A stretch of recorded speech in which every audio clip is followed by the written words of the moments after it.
Working within the upscale furniture industry introduces you to a wide array of characters, but Gabriel was a standout from the start.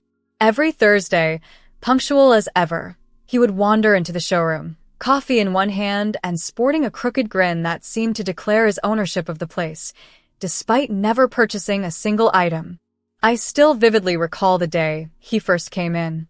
I was meticulously setting up an array of luxurious Italian leather sofas, the kind with price tags that would make your eyes water. Gabriel meandered over, eyes flicking over the tags, not with the typical shopper's intensity, but with a casual curiosity. "Hey there," he initiated, inching too close to a lamp priced higher than most folks' monthly housing. "What's the scoop with this one? Looks comfy enough to sleep on indefinitely." I couldn't help but smirk, stepping in before he had a chance to test his hypothesis. "It's handcrafted, top of the line. Certainly not intended for naps, though." Gabriel let out a chuckle, ruffling his tousled hair. "Guess I'll keep my shoes off it then." Our conversation that day was mostly one-sided. Gabriel was full of questions about the furniture while I tried to discern if he had any intention of buying. He didn't. He left as casually as he arrived, promising to see me around. One particularly slow afternoon, Gabriel strolled in again with his characteristic nonchalance. The store was quiet, leaving me no escape from a prolonged chat. "So, Nora, do you ever tire of discussing sofas and tables all day?" he asked as I leaned against the counter, arms crossed. "It pays the bills," I replied. "Besides, it's not too bad. What about you? You're here often but never buy. Are you in the industry, or just enjoy teasing me?" His laughter echoed warmly. "I'm not here to tease. I just like the atmosphere, and, well, you're quite entertaining." That day, he lingered longer than usual. We delved into a myriad of topics, from music to mundane daily experiences. Each brought out lively opinions and colorful stories from him. When he finally left, he paused at the door.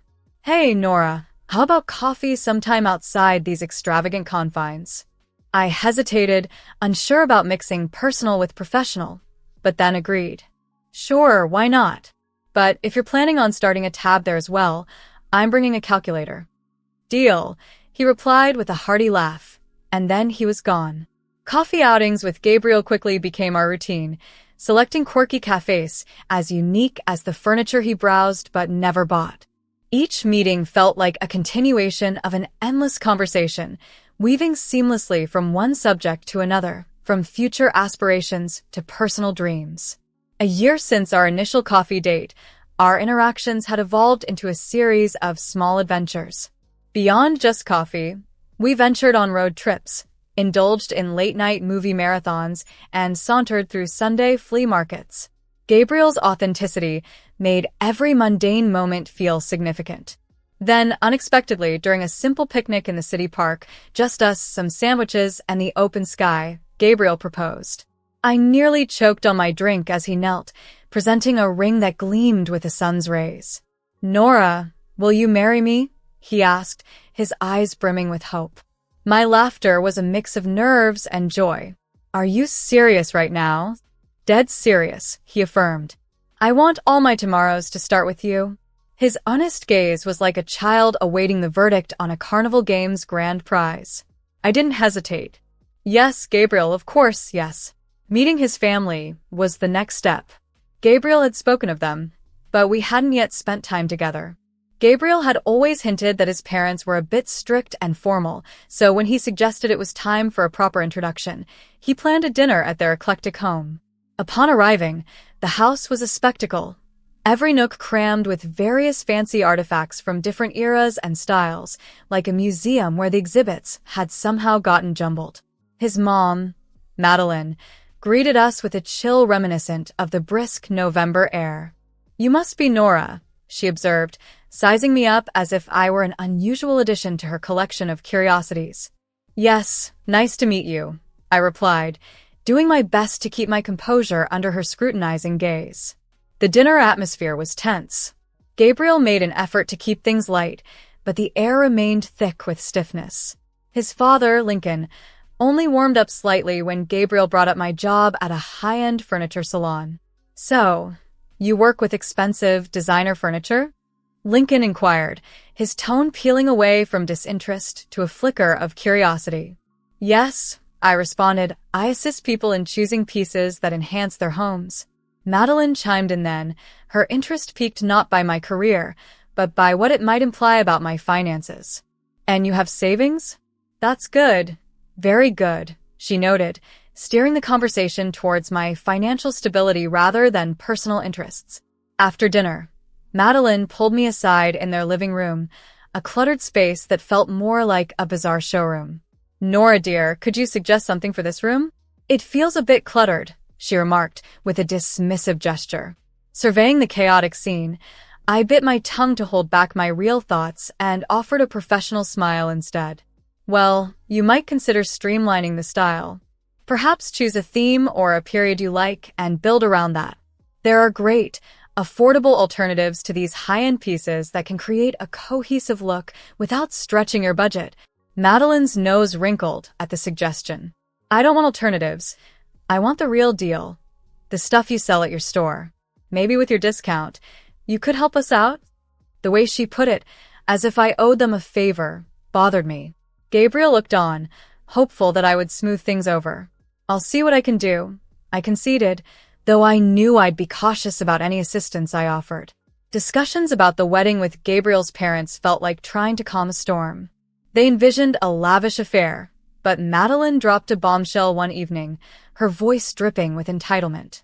Women always dream of big weddings, so they should foot the bill, right? Her smirk made it clear she wasn't just musing. She meant it. I nearly choked on my drink. Well, Madeline, this woman dreams of a simple wedding. We're not breaking the bank, or my sanity, over one day. Caught in the middle, Gabriel gave me a pleading look, the kind that begged for diplomacy. But not this time. Nora's right, he eventually said, his tone resigned, knowing the battle he was stepping into. We'll keep it simple. The wedding day was indeed simple, beautiful and understated. Despite the less-than-pleased expressions on Gabriel's parents' faces during the ceremony, I brushed off Madeline's muttered remark to a relative. You think a girl who sells fancy furniture could put on a better show? The day was about us, not them, and I was overjoyed as we exchanged vows in the small garden behind our favorite cafe, surrounded by close friends and family. Post-wedding, life moved forward with Gabriel suggesting we rent a large apartment. You can deck it out just how you like, he said, fully aware his finances were nearly depleted. After things began to look up for Gabriel, I took the plunge and signed a lease for a chic apartment that set us back $3,500 a month. My savings absorbed the brunt of furnishing and equipping the place, but the result was a space that looked as though it belonged in a high-end design magazine. Madeline, Gabriel's mom, was visibly astounded during her first visit. This place is like something out of a movie, she exclaimed, gingerly touching the suede couch as if it might disappear. I want this, all of this. Gabriel glowed with pride as if he had handcrafted each piece himself. He loved to brag about my knack for style to his friends over drinks, using our apartment as the stage for his elaborate tales of aesthetic acumen. However, the financial reality was a different story. All the bills, from the rent to the furniture receipts, were paid by me. During one of their visits, Madeline pulled me aside. Her tone was sweet yet sharp. Nora, darling, maybe you could do the same magic with our place since you're so good with money and all. The way she put it as if I were a magician with cash was almost laughable. Madeline, decorating is one thing, but managing money is another. You start with a budget, a realistic one, I advised, though her face dropped as if the word budget was offensive. Despite the personal financial strain, my hard work at the luxury furniture salon finally paid off. After months of hustling, I earned a promotion and was moved to the wholesale department, handling bigger clients and bulk deals. The team there was close-knit, and my new boss, Claire, was particularly supportive. Claire was sharp, young, and had a keen eye for design. We hit it off immediately, often sharing stories about our experiences with clients over coffee. One evening, back in our lavishly appointed apartment, which I had paid for out of my own pocket, I talked to Gabriel about Claire. She's got this killer instinct for deals, you know? Closed two just this week that everyone thought were dead in the water, I mentioned casually during dinner. Gabriel, intrigued while munching on his spaghetti, suggested, "Sounds like a powerhouse. We should have her over for dinner and show off some of your handiwork. It might be good for your career, huh?" So, we invited Claire over the next weekend. I spent the day tidying up, while Gabriel fancied himself a culinary maestro, taking charge of the dinner menu with roast chicken, garlic mashed potatoes, and green beans. Fancy, but understated. Claire arrived promptly, her eyes widening as she stepped into the living room. "Wow, Nora, this place is incredible. You did all this." Before I could answer, Gabriel jumped in, leading her on a tour. "Wait till you see the dining setup," he boasted. Dinner was lively, thanks mostly to Gabriel. He was the quintessential host, cracking jokes, refilling glasses, and laughing a bit too loudly. At some point, he seemed more like the host than I was in my own home. I noticed him being particularly attentive to Claire, laughing a touch too heartily at her jokes, which were amusing, but not hilarious. It irked me enough that I pulled him aside while Claire was in the restroom. "Hey, what's with the show?" I asked him quietly, a hint of irritation in my voice. I whispered to Gabriel, nodding toward the dining room where the remnants of our dinner party with Claire lingered. Gabriel's response was in a low, serious tone. "I was trying to impress her for you. Maybe she'll speed up another promotion or something." I frowned, not pleased with his rationale. "I don't need you to charm my boss for a promotion, Gabriel. I can handle my career on my own," I said firmly. When Claire returned, we wrapped up the evening with dessert, chocolate cake, which was her favorite, as I had mentioned to Gabriel in passing. He had remembered, but only because it played into his plans. After Claire praised the meal and left, Gabriel collapsed onto the couch with a grin, as if he'd achieved a great victory. "See, told you it would go great," he boasted. I sat next to him, not quite sharing his enthusiasm. "It was nice, but don't do that again." "I don't need a show, just be yourself next time," I told him, feeling a mix of annoyance and disappointment. Gabriel simply waved off my concerns and turned on the TV, dismissing me. "You worry too much." It was fine. But it wasn't fine. Not really. His performance felt forced, as if he were playing a part. Since my promotion and the increase in my paycheck, Gabriel has found new ways to spend the extra money. His first target was his wardrobe. "Babe, I can't keep wearing these old suits if you want me to be promoted too. I've got to look the part," he argued one evening, thumbing through a catalog of designer suits that were extravagantly priced. "Fine, we'll update your closet, but keep it sensible, okay?" I conceded, hoping it might boost his confidence and help him advance in his career. The new Gabriel was indeed dapper, and he was all too eager to flaunt his revamped style. Not long after the wardrobe update, he suggested another dinner out with Claire. Could be fun, right? It sounded harmless enough, so I agreed. The night was enjoyable, filled with laughter and expensive wine. When the bill arrived, Gabriel made a show of grabbing it. "Let me get that for you," he told Claire with a flourish. She smiled awkwardly. "Oh, you don't have to, but thank you." With his hand on the leather bill folder, Gabriel leaned in close to me. "Babe, can you cover this? Just play along." Puzzled and slightly annoyed, I nodded and discreetly passed my card to the waiter, while Claire was distracted. Gabriel was beaming as if he had just closed a major deal, and I couldn't help but feel like I was being manipulated in my own life. This pattern of behavior didn't stop. Dinners turned into weekend getaways, which Gabriel insisted on initiating, and I unwittingly financed. He'd tell Claire, "Don't worry about the cost, we've got it," while winking at me across the table. It was during one such extravagant trip to a luxurious beach resort that I reached my breaking point. As I signed yet another exorbitant bill, Gabriel patted me on the back. "Isn't this great? Claire's having a wonderful time. Good for your career." That night in our hotel room, I confronted him. "Gabriel, I can't keep this up. These trips, these dinners, it's too much. We're supposed to be a team, but I feel more like your bank than your wife." Gabriel's demeanor changed instantly. His voice became cold and sharp. "I'm doing this for you, for us. If you can't see that, maybe you should just enjoy it alone. I'm busting my ass here trying to help your career." After that, things changed. Gabriel started staying out late at work, or so he claimed. Sudden meetings and unexpected calls became his new normal. I was left feeling sad and disconnected, wondering where we went wrong. Despite my growing anger, I couldn't help but feel the bitter sting of betrayal. No longer was I the one providing for us financially, and it seemed this shift had soured not only our dinner dates and trips, but also our entire relationship.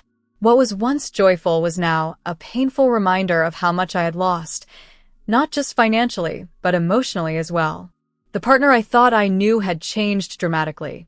When Claire, my friend and boss, urgently called me into her office, a wave of anxiety washed over me.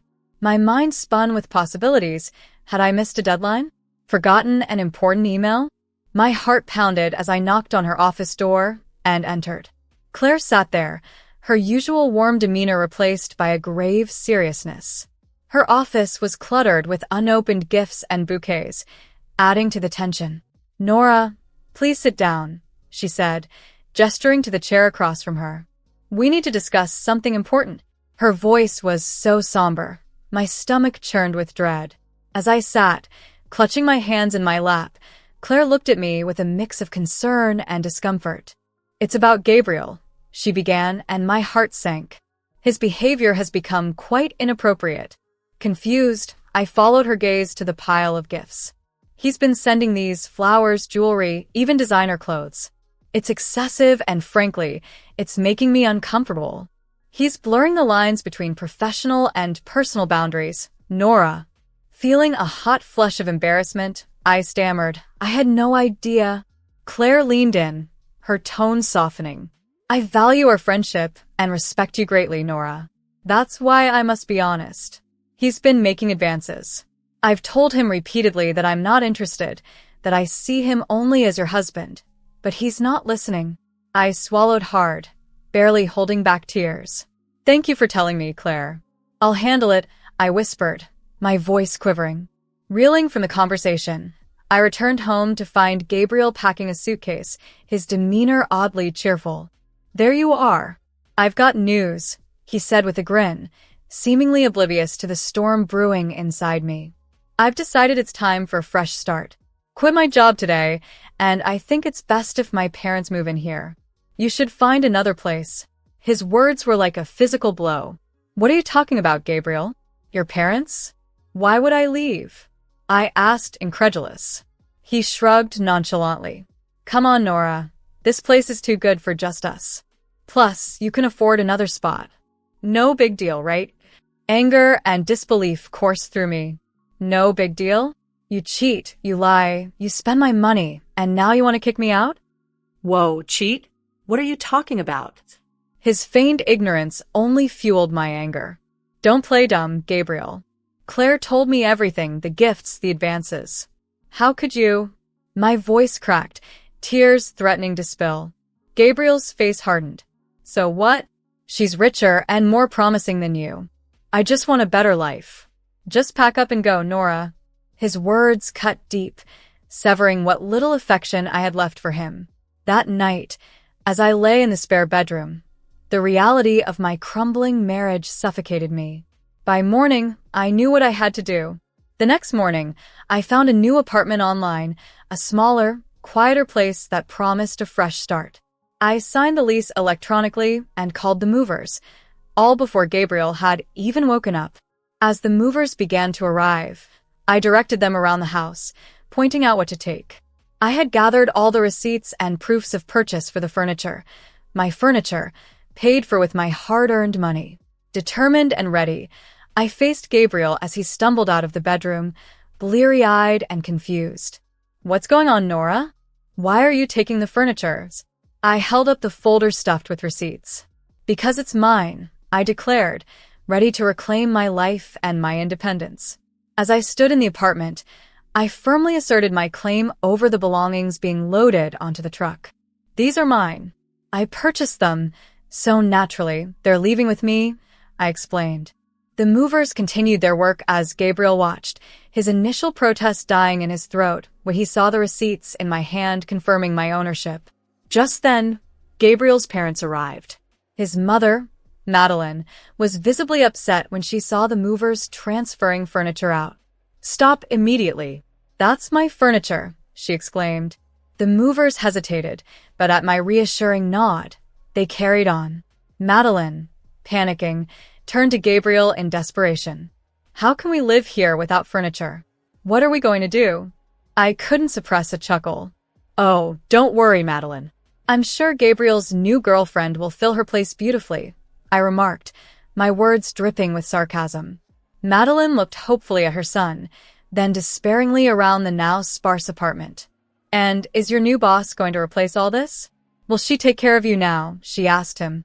Shaking my head, I replied, actually, I spoke to her yesterday. She wants nothing to do with either of you or Gabriel. She's even returning the ridiculous gifts he bought. Gabriel's face registered shock, embarrassment, and the dawning realization that his plans were falling apart. Madeline, furious, jabbed a finger at her son. You fool. We could have had a comfortable life here with Nora's support, and you've ruined it. Gabriel, now desperate, turned to me, his voice trembling. Nora, please, we can sort this out. Let's start over. I handed him an envelope containing the divorce papers. Starting over? This is where it begins, I said. My lawyer will be in touch. As I left the apartment, I didn't glance back. I was not just leaving behind a failing marriage and a deceitful husband, but also the old Nora who had endured too much. In my new, smaller apartment, every inch felt refreshingly mine. Embracing my independence, I decorated with bold, vibrant colors, blues and emerald greens that represented a fresh start. Meanwhile, Gabriel and his parents struggled. Without my financial contributions, they couldn't afford their $3,500 rent and had to move to a modest, rundown apartment. Gabriel refused to settle for a regular job, and Madeline was forced to take a retail position. Their grand expectations had crumbled, and their family dynamic was fraying. One afternoon, as I arranged a new art piece in my living room, Madeline called. Her voice was unnaturally sweet. Darling, it's Madeline. How have you been? We've all missed you so much. I nearly dropped the phone, half laughing, half in disbelief. Missed me, Madeline? Or my financial support? Let me guess, you want me to return, to watch Gabriel chase after another unrealistic dream? As I financially supported everything, Madeline's plea for help was the last straw. No thanks, Madeline. You don't get it. We're family, she insisted, her voice tinged with desperation. I could only laugh at the irony. Family doesn't exploit each other, Madeline. Maybe it's time you tried standing on your own 2 feet. Without waiting for her reply, I hung up and blocked her number, effectively closing that chapter of my life for good. Now, removed from the turmoil of my past, my career was taking off spectacularly. Claire, my boss, had grown increasingly supportive, particularly impressed by how I'd managed my personal crises.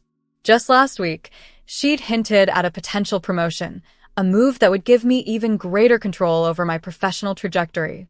It felt like the universe was finally aligning in my favor. One evening, as I sat in my newly decorated living room, I took a moment to appreciate how far I'd come.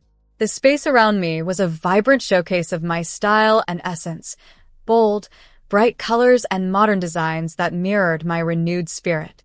I was expecting new friends over that night, colleagues who valued me for my talents and companionship, not for the financial benefits I could offer. The doorbell rang, snapping me out of my reverie. I opened the door to find smiling faces, their genuine warmth a stark contrast to the strained expressions I'd grown accustomed to in the past. We gathered around the sleek, modern dining table I had chosen, laughter and lively conversation filling the room. It was a joyful echo of the new chapter in my life, one filled with sincerity and mutual respect, far removed from the days of dependence and deceit.